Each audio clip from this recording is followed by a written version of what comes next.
The bedroom door creaked open, and the sound sliced through the midnight silence like a knife. I froze, my pulse hammering in my ears, as the faint glow of the hallway light spilled across the floor. My wife, Clara, stood there, her silhouette rigid, her phone clutched so tightly her knuckles gleamed white. "You awake, Tom?" Her voice was a brittle whisper, sharp with something I couldn't place, guilt, maybe, or fear. I sat up, the sheets cold against my skin, and nodded, my throat too tight to speak. The air felt wrong, heavy, like the moment before a storm breaks. I'd been waking up to these late-night absences for weeks. Clara slipping out of bed, her footsteps soft but deliberate on the hardwood, the muffled hum of her voice from the living room. I'd told myself it was work, her marketing job demanded odd hours, pitching campaigns to clients across time zones. But tonight, her eyes darted away from mine, and the lie I'd been feeding myself unraveled. "I need to tell you something," she said, her voice cracking like thin ice. My stomach churned, a sick heat spreading through me. I wanted to scream, "What? Just say it." But I waited, because part of me already knew. It started with small things. A new perfume, sharp and floral, that clung to her clothes but never her skin when she kissed me goodnight. Her phone, once left carelessly on the counter, now locked with a passcode she never shared. The way she'd linger at the window, staring at the neighbor's house across the street.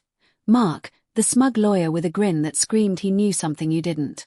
I'd laughed it off when he'd joked at the block party, his hand brushing Clara's arm, saying, "She's too good for you, Tom." Clara had swatted him, her laugh too loud, her cheeks too red. I'd rationalized it. Flirting was harmless, wasn't it? But the memory now felt like a splinter under my skin. "Tom, it's not what you think," she said, sitting on the edge of the bed, her hands twisting in her lap. Her words were a plea, but her eyes were a confession. I wanted to believe her, to cling to the love we'd built over 7 years. The late nights cooking pasta, her head on my chest during thunderstorms, the way she'd hum off-key to old jazz records.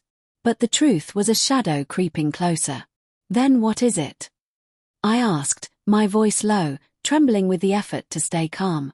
She hesitated, and in that pause, I saw it all, the late-night texts, the client meetings that left her flushed and distant, the way Mark's car was always parked just a little too close to our driveway.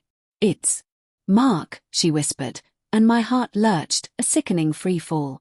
"We've been talking. Just talking. He's going through a divorce, and I felt sorry for him." Her words were a flimsy shield, and I saw through them to the truth she couldn't say.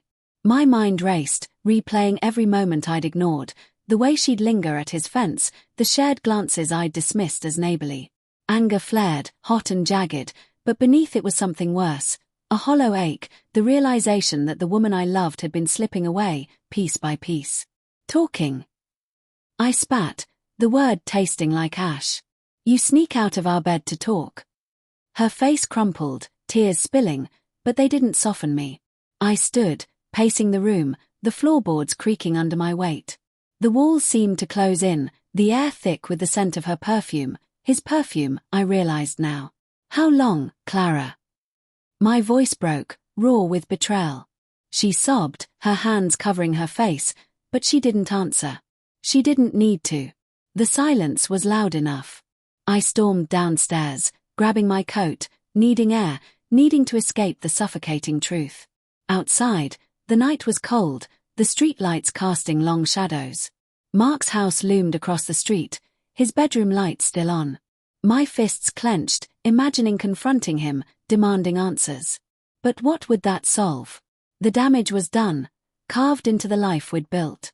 I sank onto the porch steps, my breath fogging in the chill, and let the weight of it all crash over me. Love, trust, everything I thought was solid, now fractured. Clara appeared in the doorway, her face pale, her voice barely a whisper. "I didn't sleep with him, Tom. I swear." But her eyes held a flicker of doubt, a crack in her own conviction. And in that moment, I saw the real betrayal, not just in her actions, but in the secrets we'd both kept from ourselves, pretending everything was fine. I stood, facing her, my heart a battlefield of love and rage. "Then why does it feel like you did?" I asked, and the question hung between us, unanswered, as the first snow of winter began to fall.